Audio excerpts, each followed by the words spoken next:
Alléluia, gloire à Jésus. Frères et sœurs, nous vous bénissons dans le nom du Seigneur. Nous revenons vers vous pour vous libérer les visions que le Seigneur nous a montrées. Le retour du Seigneur Jésus-Christ. Demandez à l'Église d'être prêt, d'être persévérant et garder la foi, la constance, la charité, l'amour, la fidélité dans le Seigneur. Lire et méditer. Restez braves et courageux. Avant de libérer ce message aujourd'hui, nous allons lire dans le livre de l'Apocalypse et les visions.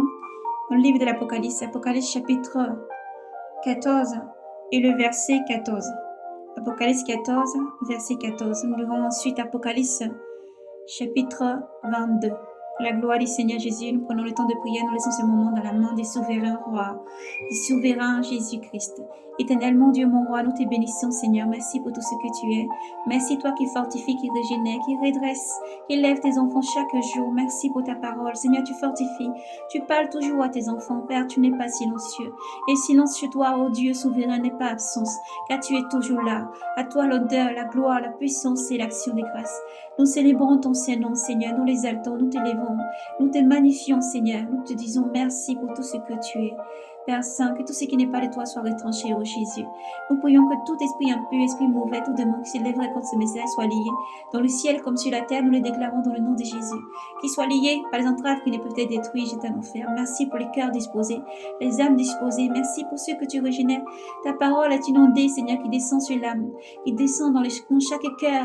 Tel un désert arido, nous avons faim et soif de ta parole. Nous avons faim et soif de toi, Seigneur. Oh Dieu, à qui irions-nous? Toi, tu as les paroles de la vie, Jésus. Toi seul, tu as les paroles de la vie, oh Dieu, et tu rassasies chaque jour tes enfants. Merci pour tout ce que tu es. À toi l'honneur, la gloire, la puissance, la majesté, au siècle des siècles. Amen. Nous lisons dans le livre de l'Apocalypse.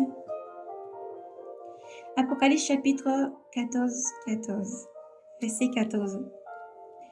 Et voici qu'apparut à mes yeux une nuée blanche, et sur la nuée était assis comme un fils d'homme, ayant sur la tête une couronne d'or, et dans la main une faucille aiguisée. Puis un autre ange sortit du temple et cria d'une voix puissante à celui qui est assis sur la nuée: jette ta faucille et moissonne, car c'est l'heure de moissonner. C'est l'heure de moissonner, la moisson de la terre est mûre. Alors, celui qui était assis sur la nuée jeta sa faucille sur la terre, et la terre fut moissonnée. Puis un autre ange sortit du temple au ciel, tenant également une faucille aiguisée. Et un autre ange sortit de l'autel, l'ange proposé au feu. Il cria d'une voix puissante à celui qui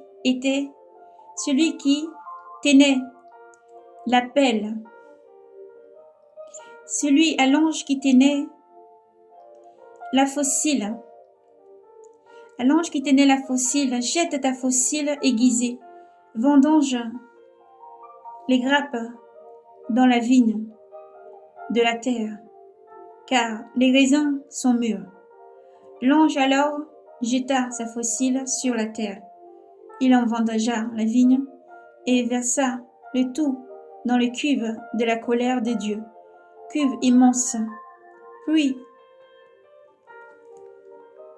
on la foula hors de la ville, et il en coula du sang qui monta jusqu'aux morts des chevaux, sur une étendue de 1600 stades.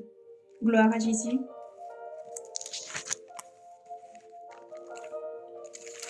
Nous lisons Apocalypse 22 dans le nom de Jésus.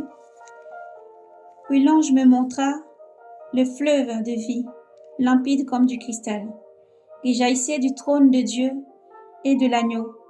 Au milieu des pas et d'autres du fleuve, il y a des arbres de vie qui fructifient 12 fois, une fois chaque mois, et les feuilles peuvent guérir les païens. Des malédictions, il n'y en aura plus. De malédiction, il n'y en aura plus. Le trône de Dieu et de l'agneau sera dressé dans la ville, Et les serviteurs de Dieu l'adoreront. Ils verront sa face. Et son nom sera sur leur front. De nuit, il n'y en aura plus. Ils se passeront de lampe ou de soleil pour s'éclairer, car le Seigneur Dieu répandra sur eux sa lumière, et ils resplendiront pour les siècles et les siècles. Puis il me dit, ces paroles sont certaines et vraies. Le Seigneur Dieu, qui inspire les prophètes, a envoyé son ange pour montrer à ses serviteurs ce qui doit arriver bientôt. Voici que mon retour est proche. Heureux celui qui garde les paroles prophétiques de ce livre. C'est moi, Jean, qui voyais et entendais tout cela.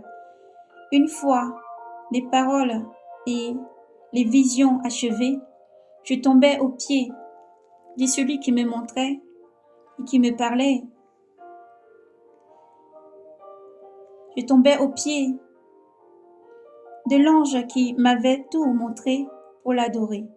Mais lui me dit non, attention, je suis un serviteur comme toi et tes frères les prophètes.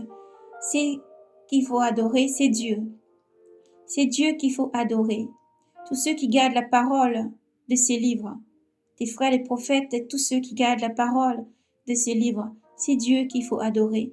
Il me dit encore, ne tiens pas secret les paroles prophétiques de ces livres, car le temps est proche, que le pécheur pêche encore, et que l'homme souillé se souille encore, que l'homme de bien vive encore dans le bien, et que l'homme saint se sanctifie encore.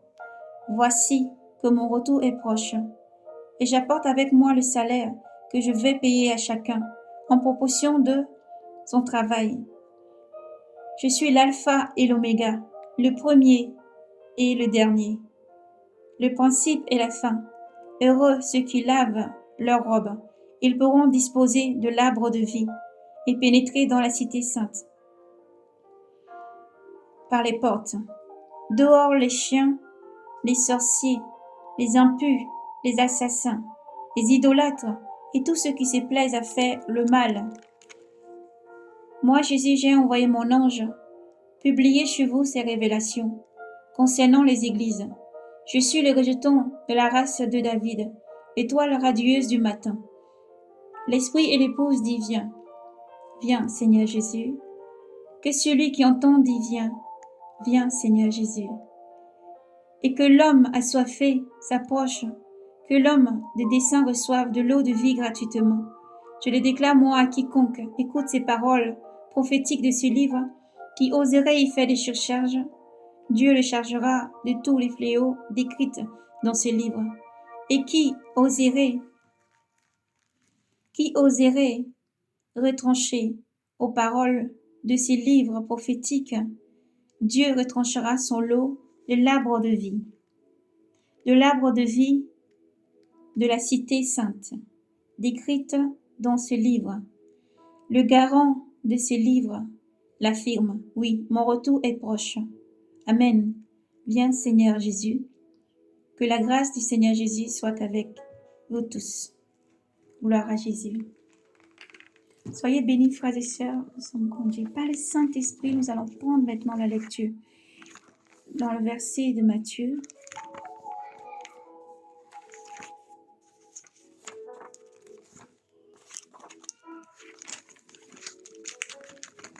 Nous allons lire au livre de Matthieu 24. Matthieu chapitre 24, nous allons prendre le verset 15. Nous allons remonter un petit peu. Nous allons prendre Matthieu chapitre 24 à partir du verset 10. Et alors beaucoup succomberont, ce seront des trahisons et des haines, et tantinés des faux prophètes surgiront nombreux et abuseront bien des gens, par suite de l'iniquité croissante. L'amour se refroidira chez le plus grand nombre, mais celui qui aura tenu bon jusqu'au bout, celui-là sera sauvé. Cette bonne nouvelle du royaume sera proclamée dans les nations, dans le monde entier. Il sera proclamé dans le monde entier, en témoignage à la face de toutes les nations. Et alors viendra la fin. Lors donc que vous verrez l'abomination de la désolation dont a parlé le prophète Daniel, installé dans le lieu saint, dans le saint lieu, que le lecteur comprenne. Alors que celui qui sera en Judée s'enfuit dans les montagnes, que celui qui sera sur la terrasse ne descende pas dans sa maison pour prendre ses affaires, et que celui qui sera au champ ne retourne pas en arrière pour prendre son manteau. Malheur à celles qui allaiteront ou seront enceintes en ces jours-là.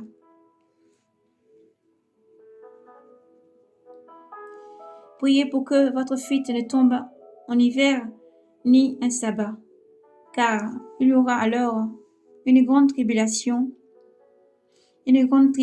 telle qu'il n'y en a pas eu depuis le commencement du monde jusqu'à ce jour, et qu'il n'y en aura jamais plus. Et si ces jours-là n'avaient été abrégés, nul n'aurait eu la vie sauve. Mais à cause des élus, il sera abrégé ces jours-là.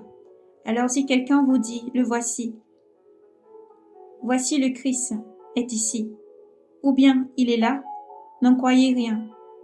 Il surgira en effet des faux Christ et des faux prophètes qui abuseront des grands nombres. Ils produiront des grands signes et abuseront des grands nombres. Ils feront des prodiges au point d'abuser, même s'il en était possible, des élus. Voici que je vous ai prévenu. Gloire à Jésus. Nous prenons à partir du verset 37. Comprenez-le. Comme le jour de Noé, ainsi sera l'avènement du Fils de l'homme. En ce jour qui précède le déluge, on mangeait, on buvait, on prenait femme et mari, jusqu'au jour où Noé entra dans l'arche, et les gens ne se doutèrent de rien. Jusqu'à l'arrivée du déluge, qui les fit tous emporter et périr. Tel aussi sera l'avènement du Fils de l'homme. Alors, 2 hommes seront au champ, l'un sera pris, l'autre laissé. 2 femmes en train de maudrer, l'une sera prise, l'autre laissée. Veillez donc, parce que vous ne savez pas à quelle heure ou quel jour va venir votre maître. Comprenez-le bien. Si le maître de maison avait su à quelle heure viendrait le voleur, il aurait veillé et n'aurait pas permis qu'on perçât le mur de sa maison.